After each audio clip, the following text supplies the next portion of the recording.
All right. Welcome everyone to episode 6, I believe, of the Open Waters podcast. I am one of your co-hosts, Connor Helm. Today we're joined by almost the full cast, minus Colin. We may have lost him for a few episodes because we think he may have the COVID. So Matt is in a tough situation right now as his roommate. They are in separate rooms, but tough situation. Yeah, it's real funny. So Colin just the other day he said, he was losing his his sense of taste and smell. And now today he said it's 100% gone. We're in the same apartment. He's been for the most part confined to his room, but puts me in a little tough situation, just basically waiting for the symptoms. I can hear him coughing, and he's not a cougher. He does not. I was just telling Connor, he does not cough. So it's a little concerning, honestly. But hey, yeah, it's the times. It's tough. I don't know what it's like in Virginia, but I had to recently get tested, and it was crazy. The line that they're at City MD is what they're called around here, and it's pretty much just like a pop-up, not a pop-up, but it's a like urgent care. And the line, you have to get there at 6 a.m. and wait outside, just to put your name down as like the next person to get tested, and it takes quite a long time. I woke up at 6 a.m. Got there and they didn't open until 9, which was crazy. But yeah, so not fun. But one thing that I did wanted to bring up because it's interesting now that Colin's out with potentially COVID, kind of wanted to bring it into like what it's been like for all of us now that we're working from home, most of us, and then also like what are some of the challenges with COVID and your working environment and some things that maybe you like now. Like for me, I did not think that I was going to enjoy working from home this much. I do want to get back to the office, and I think we're going to relatively soon. And yeah, so I would like to get to the office every now and then, but I think it's going to be like a 1-day thing, maybe 2 days. I don't know. How do you guys feel about it? Yeah, it's tough being out of the office. Like, it's nice at first. You get to like do chores around the house a little more often, catch up on things. But for Colin and I, we've been transitioning into new roles, and it's just difficult not getting the face-to-face interaction, networking within your own department and the people around you, just talking, all day in your little office spaces in person. Bedrooms. There's just more disconnect. Yeah. That's all. There's no way around it. We have a lot of Zoom meetings, we have weekly team meetings, but there's nothing like being in person. Yeah. It's different. Yeah, Brendan, how do you feel? Because you're actually in the office and you're learning a new job, so you're one of the lucky ones out of this whole group. Because I was just teaching someone a new role, and now I am being taught a new role. So it's definitely tough learning a new job or a new role over like Zoom calls like this. Oh, without a doubt. Like I did 6 months of working from home in Singapore, and I had a really small apartment, and it really was not fun. So being back in the US and being in the office, and like Matt said, just being able to talk to someone and getting out of your place every day and learning a new role, you need to be there and you need to like actually learn from someone, and doing that virtually would definitely be more difficult. So I've been pretty happy. The transition has been pretty seamless. What's your situation looking like, Mark, in Miami? Our team is essentially the same, but we just hired a new guy, and it's weird because he's cool and we know him well over online, but in reality, I'm probably never gonna see him until at least this summer. Yeah. Which is gonna be weird. And even when we go back in the office, there's not a high percent that we're gonna be sitting in the same places. Even I'm sure we're gonna move around. Because why not, right? It's everyone kind of goes back to a neutral position, and so if you want, you can change real estate. Yeah. I've thought about that as well because I'm right outside of New York. Rent not cheap here, and I'm pretty sure that I could move anywhere that's super cheap and work and probably have like my own place. But yeah, it's always something to think about, right? I don't know what the next step's going to be for my company and when they're going to open. We still don't know yet. But it is interesting because some of the things that we're doing in our meetings, and we have happy hours and stuff because we're trying to not lose the culture. One of the cool things that we did do is we watched a YouTube video. It was like 60 people on the call. It was a Bob Ross YouTube video. And then we were all on Microsoft Paint trying to copy Bob Ross's. Nice. It was actually really fun. It was a really fun activity. Yeah, things like that are so important. Like we're really losing out on the human connection. It's insane. For sure. I agree.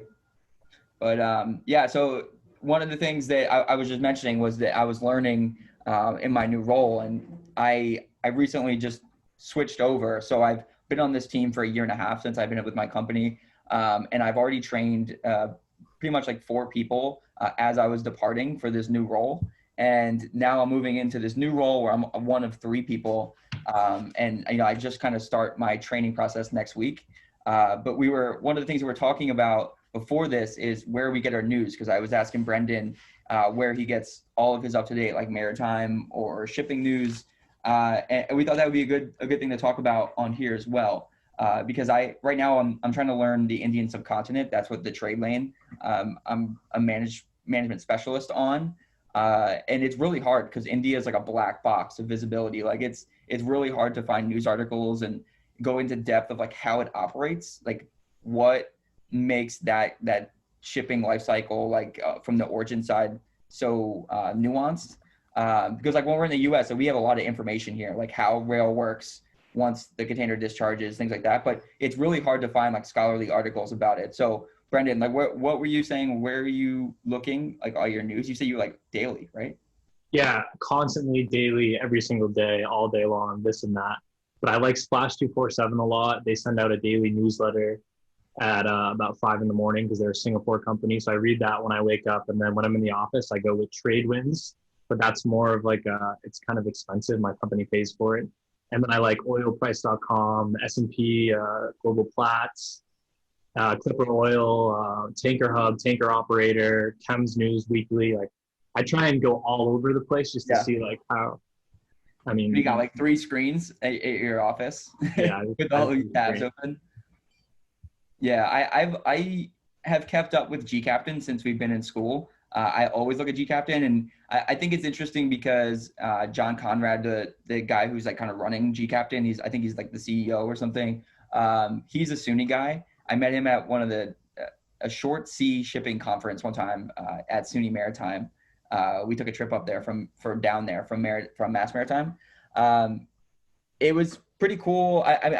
Pretty cool as in like I like his website. I think that there's a lot of really good content, and he does kind of tailor a lot of his own articles to our community. Like he talks a lot about Kings Point, talks a lot about SUNY, and he always spotlights alumni. So I think that's pretty cool. So GCaptain's one of the ones they always look at, and then also FreightWaves is like kind of an up and coming. I don't know if you guys follow FreightWaves, but they have a huge podcasting platform. They have a lot of shipping podcasts coming out regularly, weekly. So that's another really good website as well. What about you, Mark? You got any cruise line industry news? Cruise Critic is the number one, and actually, what I found, they don't really publish news that often. But if you go on Marine Traffic and Cruise Mapper, which they own each other, they put out articles, not that often, it's more like a quarterly thing, but Cruise Critic will cover most of the industry news, but then elsewhere, they're public, they're public companies, so there's enough about them in the normal news outlets, like Wall Street Journal, whatever. So that's kind of what I do. I'll look at Cruise Critic and I hope to find good things in there, and if anything comes up in the Wall Street Journal, it makes me a little nervous. Because I don't know if it's going to be positive or negative. If it's not an industry thing, it's usually hit or miss. So yeah, I feel the same way. I can't wait right now. Like I'm kind of watching because I'm hoping that the company that I work for eventually down the line goes public. Like so, I'm always markets. I've recently just kind of not recently, but kind of when we graduated Maritime, got into investing a lot more. And I think that was something that I didn't do in college, which I wish I did. I just didn't have any money. But yeah, just like putting away in our 401ks and things like that. So I'm also really looking into the market. Also, my roommate is a finance guy. So he gives me a little bit of insights as well as far as what's going on in the market, which is cool. Yeah, it definitely helps to pay attention to the news for investing. But yeah, so I got the G Captain notifications coming in on my work computer, and then the two main things that I go to, there's the Lloyd's List daily briefing, and Yes. that's just on their website, and it reads like a newspaper. And then there's the Alpha Liner weekly newsletters, and that gets a little more into like the down in the weeds, into the details. They got they provide you with the numbers, the charts, whole industry. I mean, Yeah, Alpha Line is really cool. I never really knew what that was before I started my current role, and I started reading, some of the like online versions of it, and awesome. Just like all the insights of like the charter rates and like what's actually going on like on the origin end, because I'm like on the destination, in the U.S. because I'm all in shipping, so like importing. So it's kind of interesting to see like what's happening on like the ship owner's end and like the charter's end. yeah, And that's new orders, new builds, all that. Yeah, which is crazy because there's also container shipping lines are ordering huge ships. I think there's a couple orders uh, announced recently as well with O&E, which is crazy. I think with 20,000 plus TEU ships again. Yeah, really cool. All right, so what is everyone up to recently? So we'll kind of close it out to what everyone is kind of working on in 2021, because this is now our second episode in 2021. But I'm kind of interested to see what everyone is working on, because we were talking about it. Matt, I think Brendan, you were interested as well with the international or the Institute of Chartered Shipbroking. Are you guys both into that as well? All three of you guys are doing it, right? Yeah. So I think Mark has already, signed up, paid for it. I'm waiting to see if my company will foot the bill, honestly. Yeah, it's not cheap. And yeah, either way, I think it's something I'm going to do. So what's driving you guys? Why are you so interested in doing it? Because I'm also doing it. I just showed you guys I bought the books on eBay for like a steal of a price, $30 a piece. But what is kind of what are your reasonings? Well, I think, but if if anyone can go to their website, and when you look at the criteria and you look at, they have 4 compulsory tests and then 7 that you have to pick 3 out of. And all you have to do is read the titles, and it's almost a verbatim IMB curriculum. Like some of the tests we've taken entire classes on. So it feels like a natural, something up our alley, something that we already have a bit of an advantage in. We're not going in blind. So what we've already done in school, plus if you get their booklets, like their test booklets, and prepare, it should be reasonably straightforward. You have to commit. Of course you have to study. But it's not a mystery of how to answer the questions. How to prepare.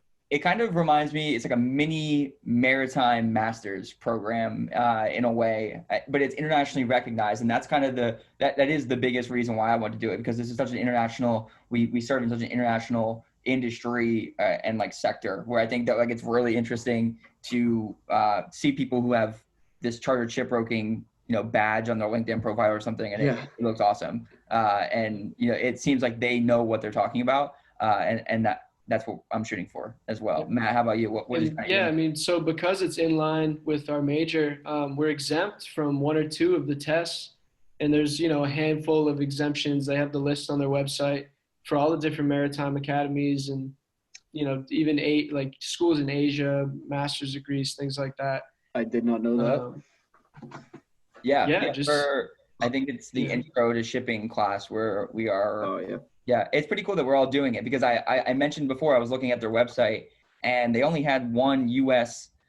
Citizen that passed this. There was every country had a bunch of people, obviously like the major players like the Greases and of the world. They had a bunch, but only 1 in the U.S. I actually tried to look her up. Tried to look her up on LinkedIn. So does that mean not a lot of American people take this qualification, or is it tough?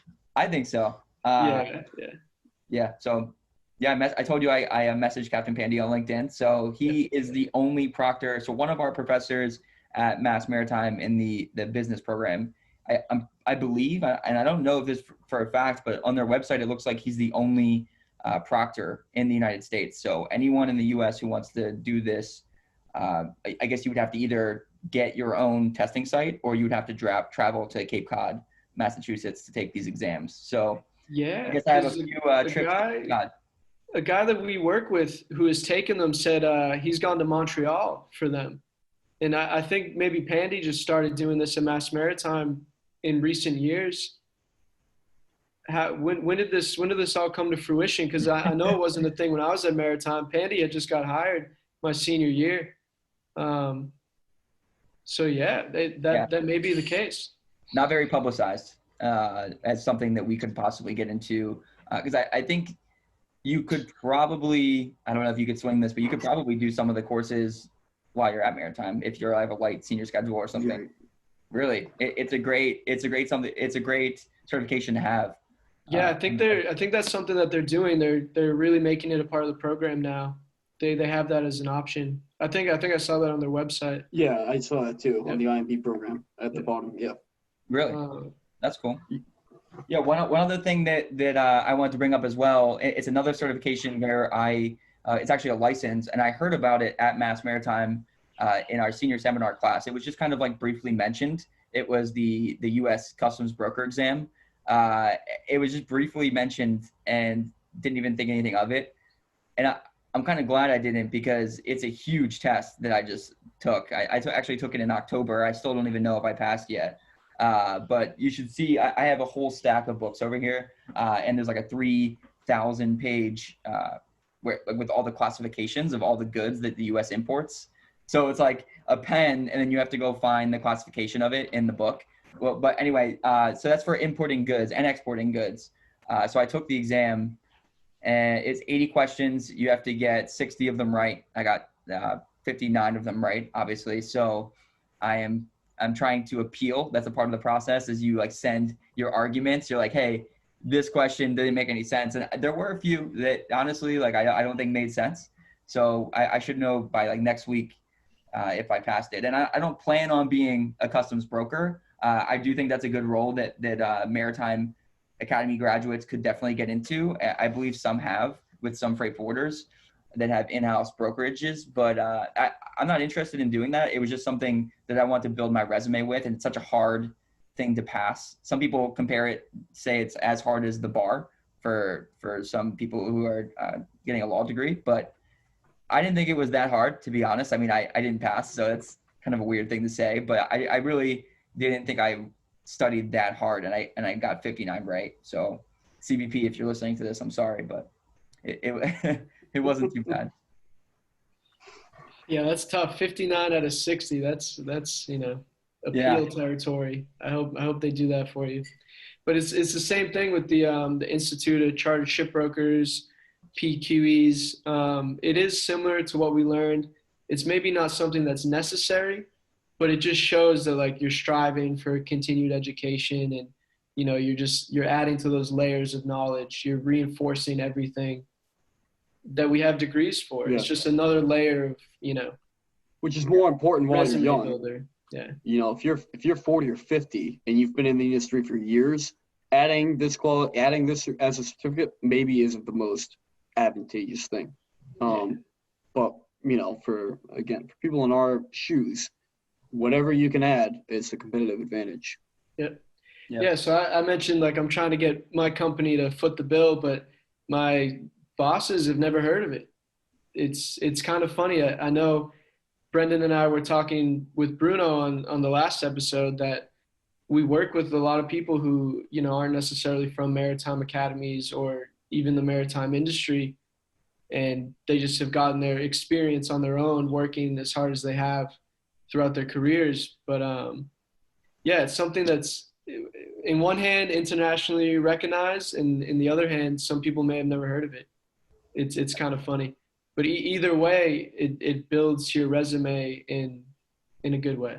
Yeah, for sure. And for me, I've been consistently looking since I've graduated. I've been looking for ways to better myself and my education, which is crazy because the only thing I can think about after graduating at first while I was at Maritime was graduating and never going back to school again. But that's really changed, and doing like dangerous goods training and like actual job related certifications and things like that are really appealing to me. Being 24 at this point. But I have looked at MBA programs. MIT has a really interesting logistics micro masters, which I've been looking into. It's an online master's program, and then you can either transfer for a semester and go in person at MIT, or you can do it online, and you can get a master's that way. It was a really cool logistics program there. So just kind of looking into that as well. Rutgers has a good program near me as well. So I was always looking to better my education or to continue it. And then when I found this PQE exam with the ICS, the Chartered Shipbrokers, it just seemed like the best decision for me right now, for sure. Especially after reading The Shipping Man. I think, has everyone here read The Shipping Man? Brendan, you have? I haven't read it. But Yeah. you're gonna have to send me your copy of it when you're done. I'll give you. Yeah, it really. So I'm not really into, that's not even Brendan. Brendan, you're not doing bulk, right? You're doing. Well, it's about tankers, man. Oh yeah, true. It is about tankers. I'm on the second episode. So I actually know who like some of the people are based off of just from like sitting and like talking with my CEO of my company. So like, do you know John Fredrickson? He's like the largest tanker owner. He's the person who Coco Jacobson is based off of.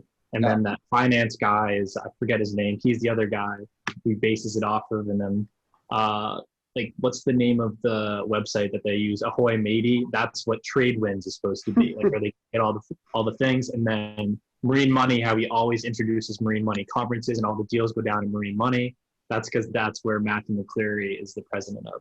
Yeah. And so we talked about this before, and it sucks that Colin's not on, because we were having this debate earlier of who initially said they wanted to have Matthew McCleary on, because I think he'd be a great guest. So maybe we'll just we'll put that into the atmosphere right now, that we're going to have him on eventually. That's one of our goals. For anyone who doesn't know what we're talking about, this is a 3-part series book. If you're an IMB major, you're interested in getting into like the tanker markets, or really just like you're just kind of interested in that part of the business, like the business end of maritime shipping or international shipping, I suggest you read the book. It's very finance heavy too, which was appealing to me. But I was just saying how I was getting into the markets and things like that. So yeah, it was a really cool book. Is this the same author as Death of a Ship Owner? Or what other books are in this series?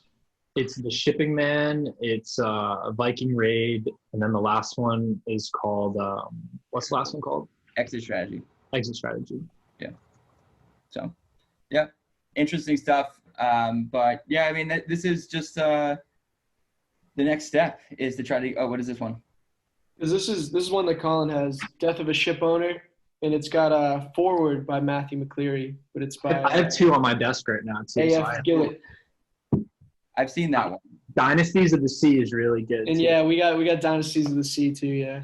And then I just read King of Oil as well. It's about the largest, he's the most famous commodities trader of all time. This one is one of the best books that I've read recently. It's awesome. Yeah. See, I don't even really read for pleasure that much. It's never interesting. I always play like video games and things, but I recently started to pick up reading more, which seems like a bad thing to admit, but I've finally like started pleasure reading way more, just because this kind of stuff interests me way more than video games at this point. But it's hard to find an author that you actually can listen to their voice, their writing, right? You're going to be listening to it for hours. Not listening like audio, but I mean, like if you're reading someone's work, that's their voice. And if you don't like their voice, you're not going to sit around for hours unless you're really interested in it, right? Like side note, like I'll get whole book series on things I don't really care about, but not that I don't care about, but the author, like the way the writing style is, I could listen to them all day, Yeah. So, that's why I read a 1,000-page book on World War I naval history. Like, who cares, right? But the way it's written, it's awesome, Yeah. So it's hard to find people that you like. I mean, I have Death of a Ship Owner, Dynasties of the Sea, everything that we just mentioned, I got open on tabs right now on Amazon. Very cool. Very cool. All right. So let's wrap this episode up, episode 6. We have one little housekeeping update. We are going to be moving our episode uploads to bi-weekly. There's a couple reasons for this. One of them is that we realized that finding like really good and interesting people to come on, it does take some planning. Everyone has really busy schedules. We're talking to people who are working on tugboats or who are out at sea right now. And, you know, they really want to join and we want to schedule them, but it's so hard because now we all have schedules as well. So we're moving into bi-weekly so that we have a little bit more time to shoot the episodes, have a really good quality podcast and YouTube episode delivered to all of you. So we hope you appreciate that. I know we do have a lot of consistent listeners, which is really cool. We were just looking at the statistics and some of the demographics and geographics of where we're reaching. And it's really exciting to see the people that are watching foreign countries, not in the US, obviously, and then different states. We're reaching East and West Coast. So it's exciting. A lot of really good stuff coming out. But yeah. Anyone have anything else? There's just one thing I want to mention, like you're saying, you know, we're having all our international friends and people from different countries and old professors reaching out. But one of the best things is after the first episode, I was on the phone with one of my best friends like a couple days later, and he's telling me like, man, I listened to that first episode and like I stopped watching it. I fixed up my resume. I went on the Maritime career site, like found a couple jobs, and he applied to jobs like that day. And so even just like close to home, like some of our good friends, it's directly affecting them. And that's all we wanted. Yeah. You know? That's awesome. I never heard that story. That's really cool. Yeah, it was a real nice thing to hear. He was like, man, I heard it. I fixed up my resume. I applied to some jobs. Like, that's why we're here. Yeah. That's awesome. Yeah. All right. So close it out. Have a good night, everyone. And we will see you not next Tuesday, but the Tuesday after that, because remember, we're going bi-weekly. So see you. All right. Have a good night, everyone. Have a good night, boys. Peace.